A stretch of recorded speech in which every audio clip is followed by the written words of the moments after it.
avec la réforme, avec ce que j'ai vu, ce que j'ai lu, j'ai compris que c'est vrai qu'un joueur dans ce 9-12 ans, il peut apprendre dans différentes facettes. Genre, même dans le équitable, les deux joueurs qui seront en train de porter leur équipe, ils apprennent, ils se développent. Donc, j'ai l'impression qu'il y a moyen, il faudrait trouver pas un juste milieu. Moi, je pense qu'il faut alterner. Ils ont parlé de Mhm. biobending, ils ont parlé de ci, de ça. Il y a plusieurs façons que tu peux faire tes listes de matchs, tes listes d'entraînement, juste pour que les joueurs voient autre chose. Absolument. Non, là-dessus, je te rejoins à 100%. C'est le cycle. Donc, autant l'homogène est intéressant parce que quand tu mets des gens de même niveau, de même calibre, la compétition amène l'excellence. Donc, les jeunes vont se pousser à monter. Après, je pense que c'est ça que Audrey nous dit à l'instant. Euh, Équitable en saison, tu permets aux jeunes de se développer, mais tu peux te permettre un groupe homogène en allant au tournoi. C'est ce que j'allais dire justement. Je te dis que ce défi-là, je veux jouer parce que je sais que on prend un tournoi qui est connu ici, l'ARS Laval. On sait que c'est un tournoi quand même assez surélevé. Donc, ça ne me sert à rien en termes d'apprentissage d'amener un groupe équilibré versus toutes les autres régions qui vont se pointer avec des groupes homogènes. Donc là, je vais juste prendre une branlée, je vais rentrer chez moi et ça ne me sert à rien.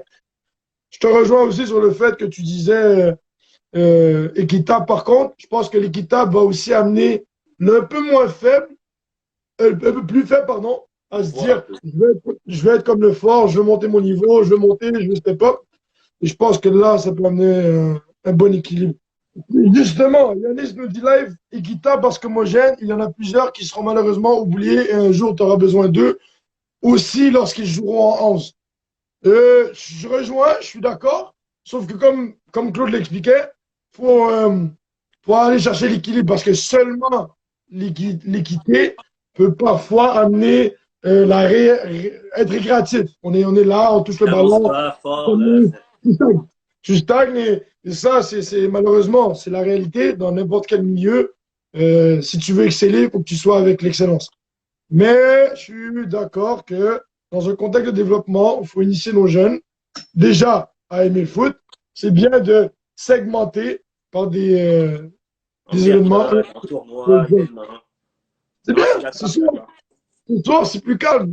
L'introduction, le développement, elle est beaucoup plus calme. On n'est pas dans la galade, on laisse ça pour plus tard.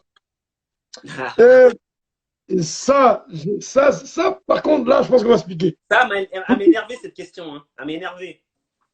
Faut-il prioriser le sport-études pour son enfant? Sachez qu'en introduction, Claude a eu un parcours sport-études. J'ai pas eu un parcours sport-études au secondaire.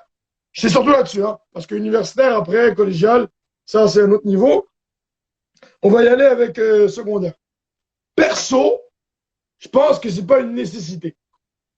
Parce C'est pas une que, nécessité. OK. non, c'est pas une nécessité. Ou, je vais reprendre les mêmes mots de ma question. Faut-il prioriser?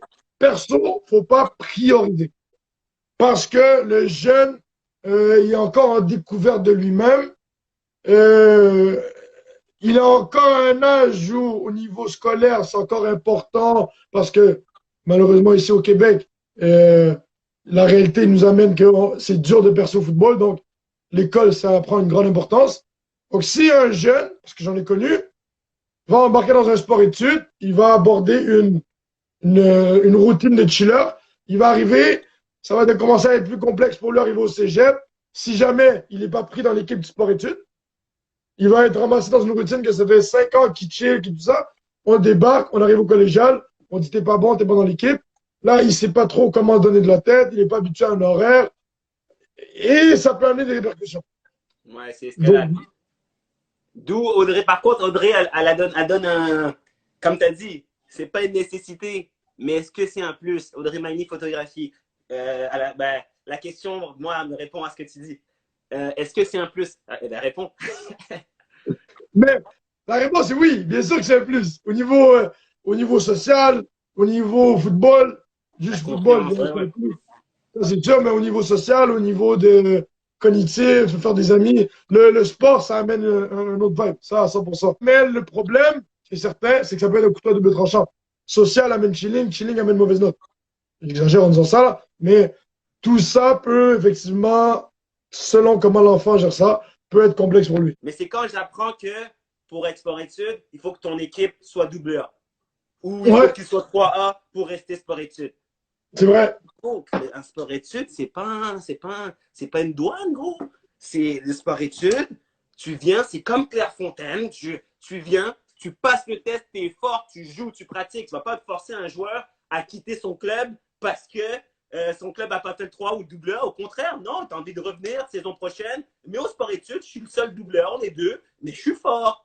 Je suis Mhm. fort. Ça, limite, j'ai envie de te dire, c'est un petit pic qu'on envoie à ceux qui nous écoutent. Non, pour vrai, cette règle-là, elle est paradoxale parce que de dire que euh, tu as toi un sentiment d'appartenance, c'est important. Être dans un club, c'est important. Pour au final dire tu dois switch de place parce que tu n'es pas dans un bon club, ça, déjà là, c'est bizarre. Après, je vais aller encore plus loin. Si derrière, pour être absolument sport-études, tu dois être dans un groupe 2A, parce que c'est le niveau qu'on demande minimalement, il y a plein de jeunes qui, je suis désolé, il s'est présenté au camp de son équipe, ça n'a pas été. Ça n'a pas été une saison de folie. Les admissions auprès de la saison de sport-études sont trop tôt. Donc, les jeunes n'ont pas eu le temps de se redémontrer. Donc, au final, il y a une succession qui fait que, bon, l'année passée, j'étais en 2A, ça m'a moins bien été. Mais l'été au complet, j'ai bossé. Gros, je ne peux pas le voir, je ne peux pas le voir. Hein. Et il y a une C'est. bonne question de CS Titan. Il dit, avec le programme de reconnaissance nationale, comment ça influencera les programmes sport-études?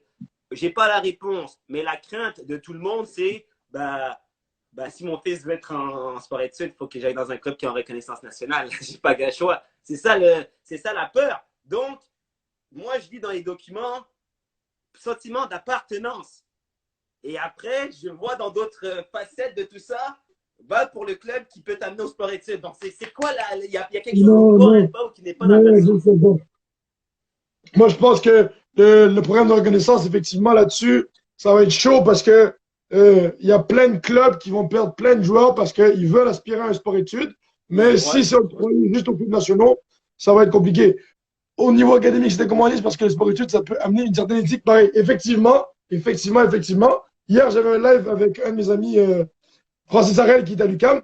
Je l'ai vécu. Première année Carabin, j'ai eu ma meilleure note scolaire.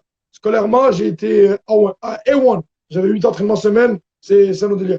Chez certaines personnes, par contre, ils n'arrivent pas à suivre le rythme, donc ça peut avoir un impact académique. Moi, je pense, je rejoins le point de Audrey, effectivement, ça amène une éthique.